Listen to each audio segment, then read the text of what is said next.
Hello everyone, it's Serpent, and welcome back to another episode of Mapmaking Universal Quest. In the last episode, we built that thingy that floats you up on the rope, so that you climb the rope, and then you teleport out. At least, I think that's what we did. Oh, no, that was the episode before, my bad. Okay.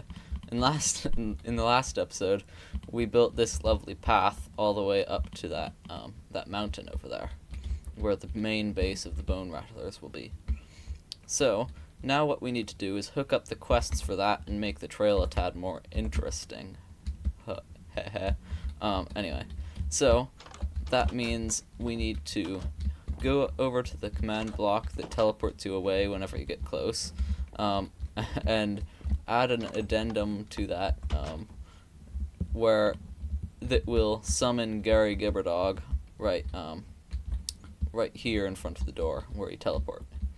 And then he will begin talking, and that can trigger you on the quest. That, of course, means that we need to face the now episodely quandary of getting close to this command block. I don't think it's possible. Come on. No. No. Grumble, grumble. Back to MC Edit. So the offending command block has now been removed. And, I think, basically, I'm just going to, hate that we've built this underwater,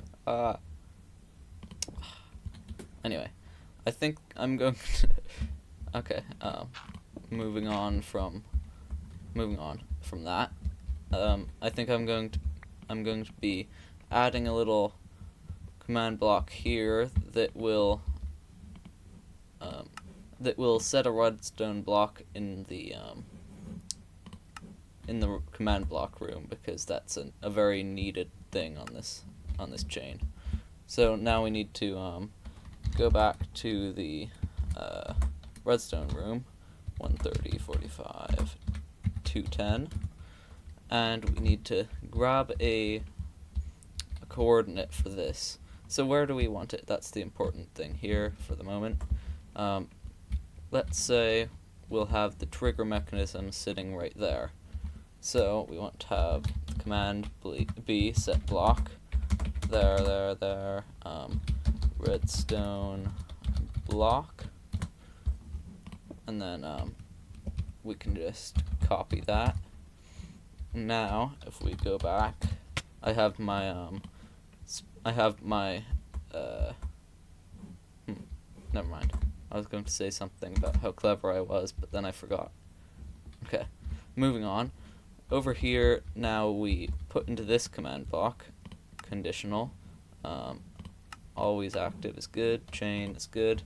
We paste that command in, add the K, and now if we put the last command block in, oops, wrong selection, come on, where is it? This, okay. This, so it needs to be conditional. I'm going to set it to needs redstone, because that seems like a good thing, a good idea.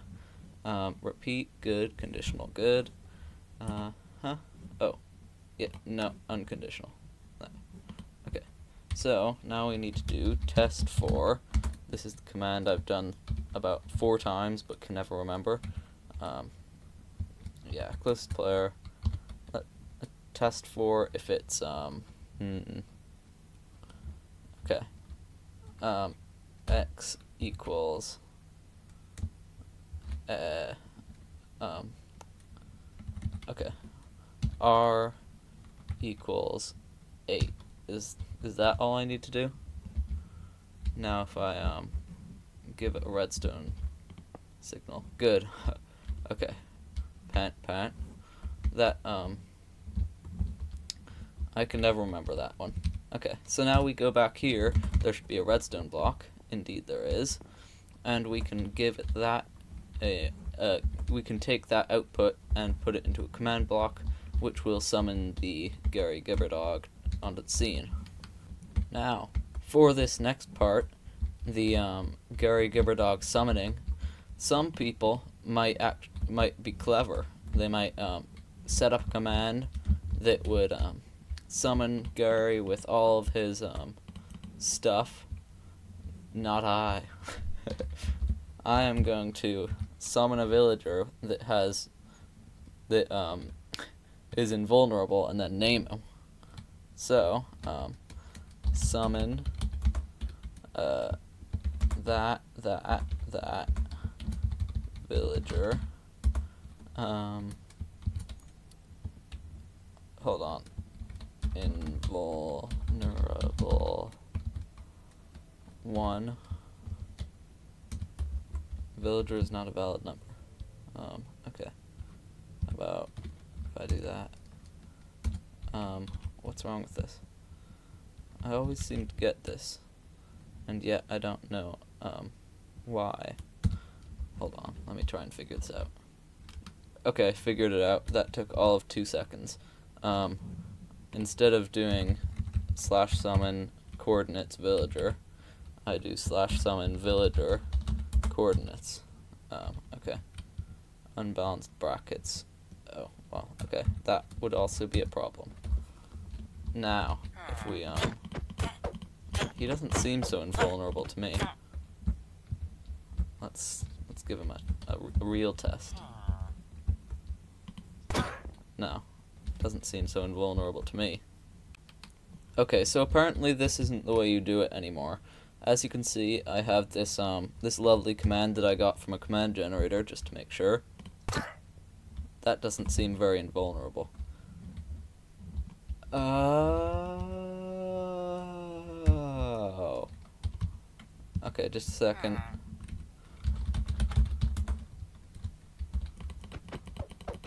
There we go. Okay, that's how that's what I was doing wrong. They're invulnerable in the survival, but not in creative. Okay, I was doing it right all along. I knew I was awesome.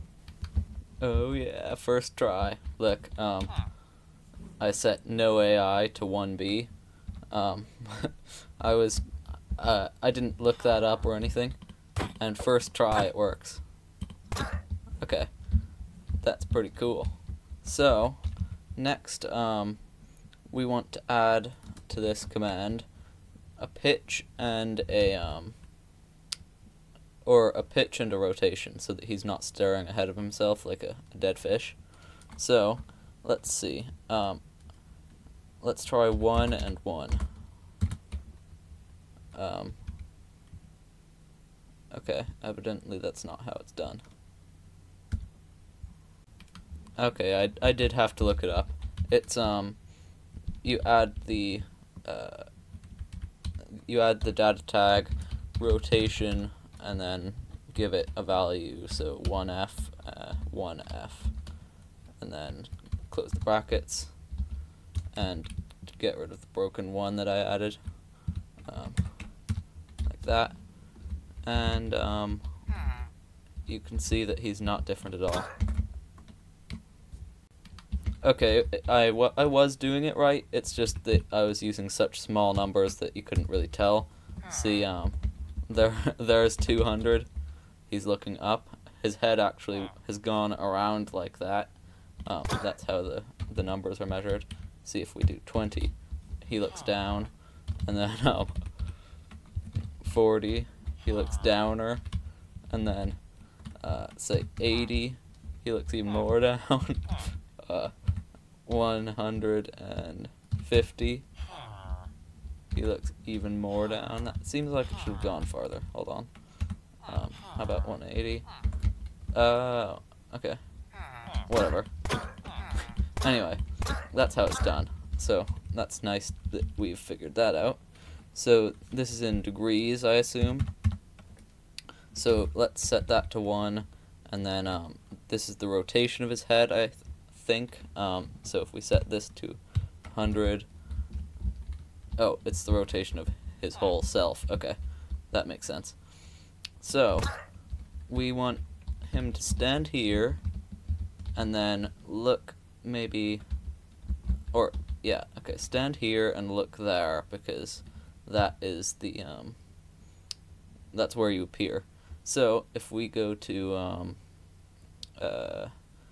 up here, this, wait, where's, okay, oh, okay, right below here, that's the pitch and yaw, so negative 25, negative 25, 6 is what we want.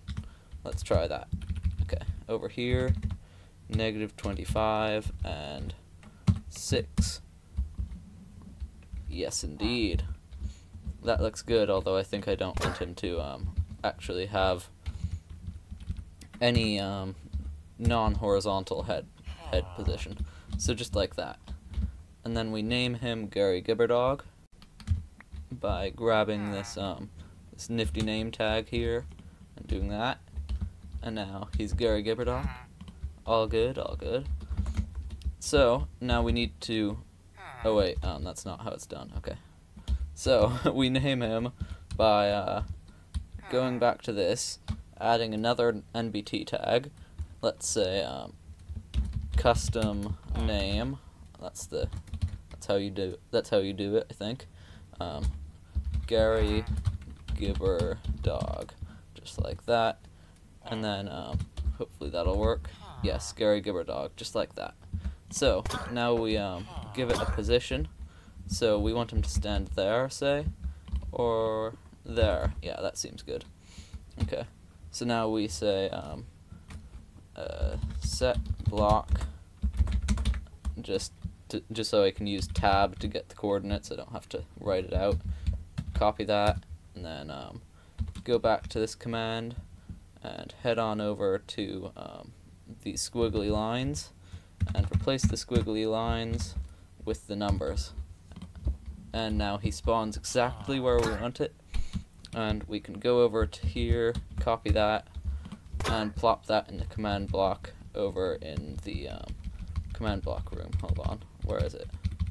Probably would have been quicker just to type it in, but now we can go over here, go back to this place, and add a command block right there with our command in it that spawns Gary Gibberdog. So here are the commands at this point.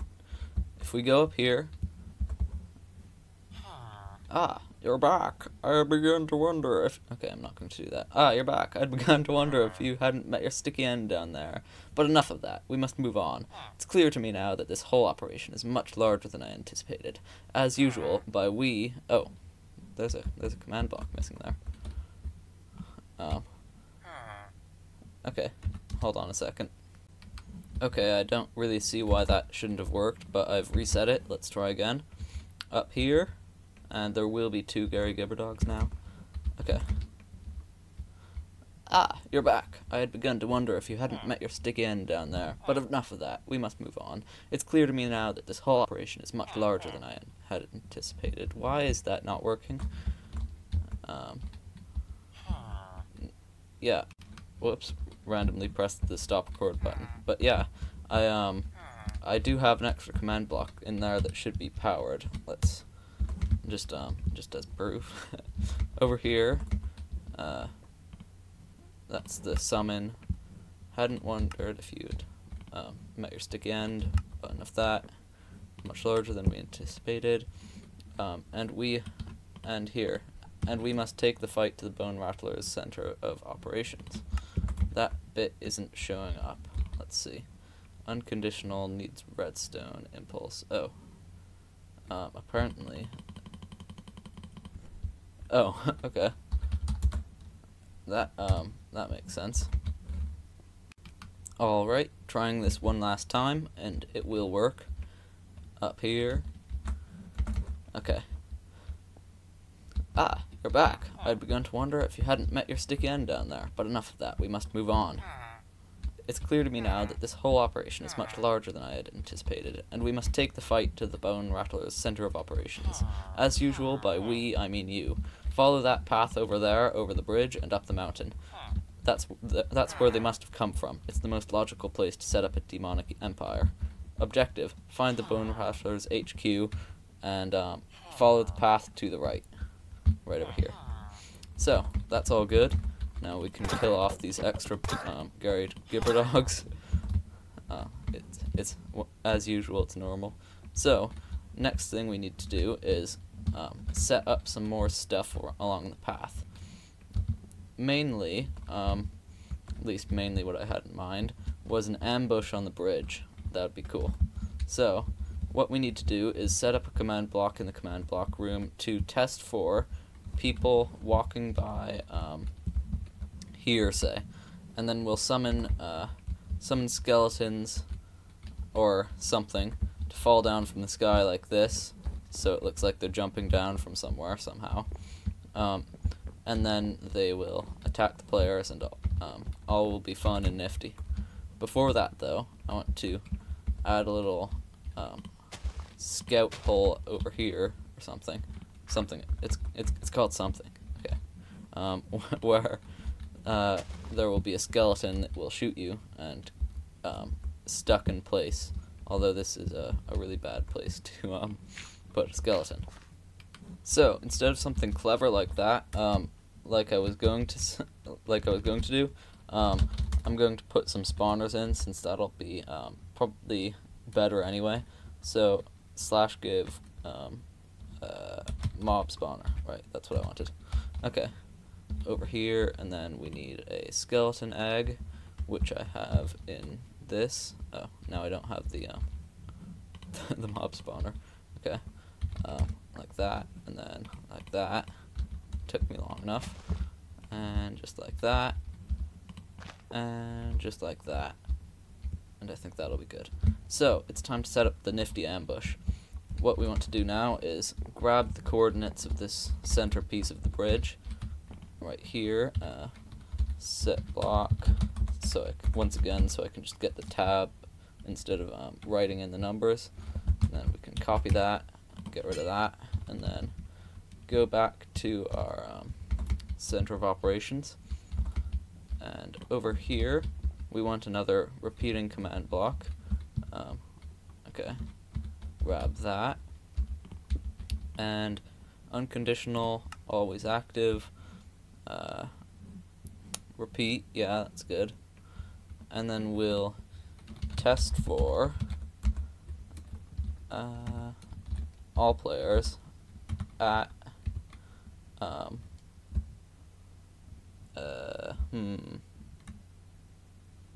okay, sorry, execute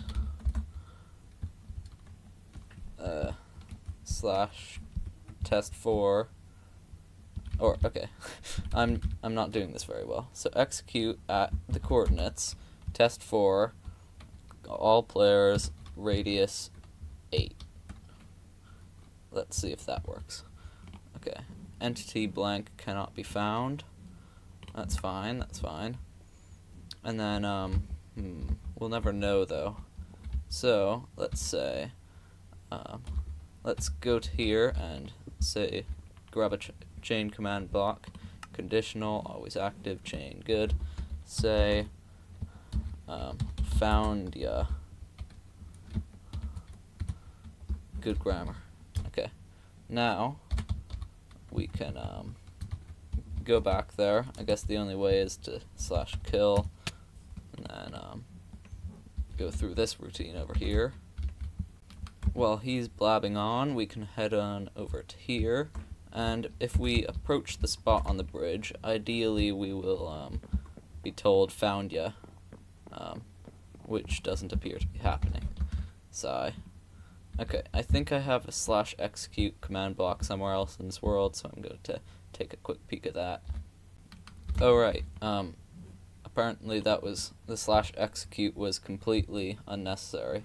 If we just get rid of that, then we can say paste, and then go over to x equals that, and then y equals that, z equals that, and if we go over here, we do need commas in between, so I'll quickly do that.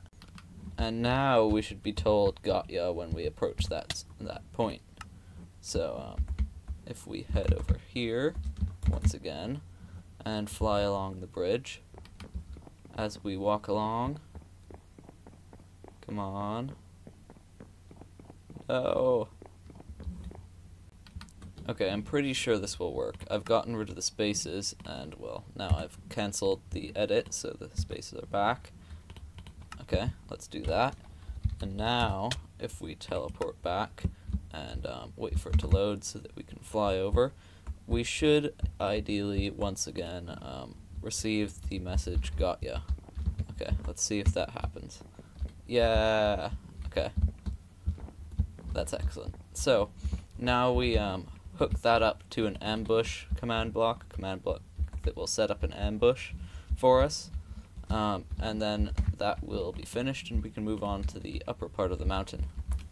Right, so I've set up the ambush. Hopefully it'll work. So let's see if it does. You're walking along peacefully just across the bridge, and yeah, ambush. That works. Do they have no AI? Hold on. That was good spelling. Okay, good. They do attack. Okay, now, oh, I'm not in creative anymore. So, what we need to do now is, actually make them drop from the sky, because that'll look cooler. And then, next we can move on to the top of the mountain, right. Also, in case you're wondering, I'm pretty sure the time the map will be played in is going to be dusk or twilight, just because that'll look cool and the skeletons and zombies won't burn, which is a good plus. So, if we head over to this mountain, we can determine that it doesn't indeed look pretty nifty as it would indeed look pretty nifty as a volcano. At least I think so. So I'm seriously debating putting some real work in, which as you know isn't a good thing. No one should ever put real work into anything. So I'm debating making this into a black volcano, with all the nifty cool stuff like obsidian and black concrete powder and gray concrete and lava and all that good stuff. Yeah, I think I'm going to be doing that, but first let me check how long the episode is so far. So the episode's perfectly fine so far, and I think it's about time for a nice time lapse since we haven't done that in a while. I'm going to try and terraform that much of the mountain into a black volcano-y deathscape of some sort, and hopefully it'll end up looking good, because that's a lot of work. And if it doesn't, then I'll stop halfway through and the time lapse will be a tad short.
Sob.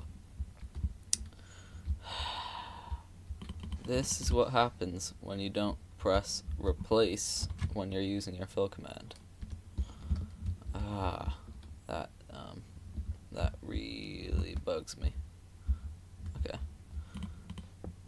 Okay. Time to do a replace command that replaces the concrete powder. Okay. Let's see. Concrete powder. We want to use air. So air 0 replace concrete powder, not powder, powder, and that's 7. Good riddance. Regretfully, though, a large portion of my getting to be glorious mountain has been destroyed, which also annoys me. So I guess it's time to do some more of that. Okay, that's just too much. It's not worth it. Yeah, I'm going to load the backup I made before doing this. So yeah, start over for the time lapse. And the mountain is back to its former glory. So yeah, time, I guess, to do more of that stuff with the fill commands.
So this is looking quite spiffy already, and hold on, go away, Cole.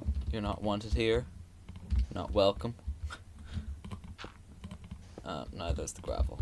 Okay, so now I think I want to make a little thingy at the top where there's a bunch of lava, and then the lava will pour down in a lava river, and the bridge will go over it. So as the lava approaches, which might not have been the smartest way of doing things,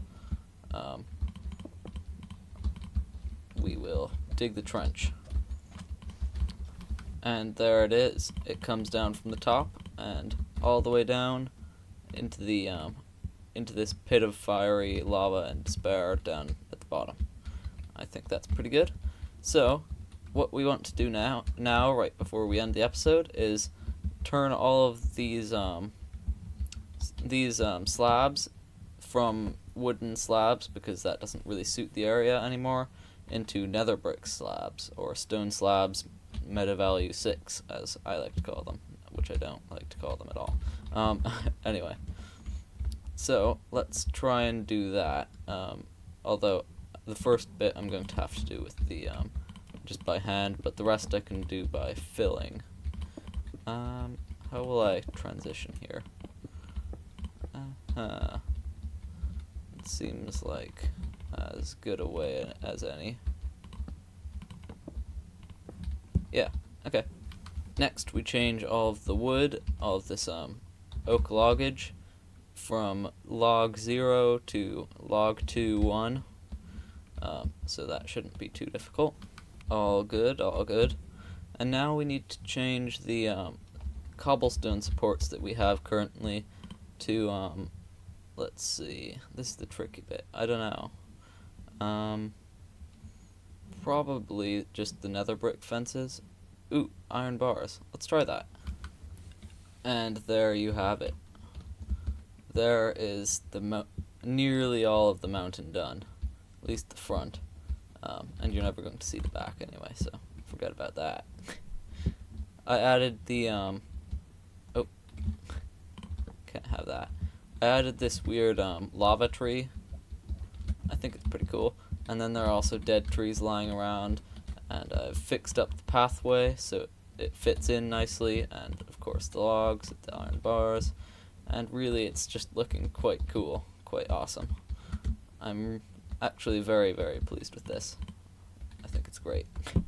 So, since this is a happy note, on that happy note, I think it's about time to end the episode. Hopefully you enjoyed it. I'll see you in the next one. It's been Serpent, and goodbye.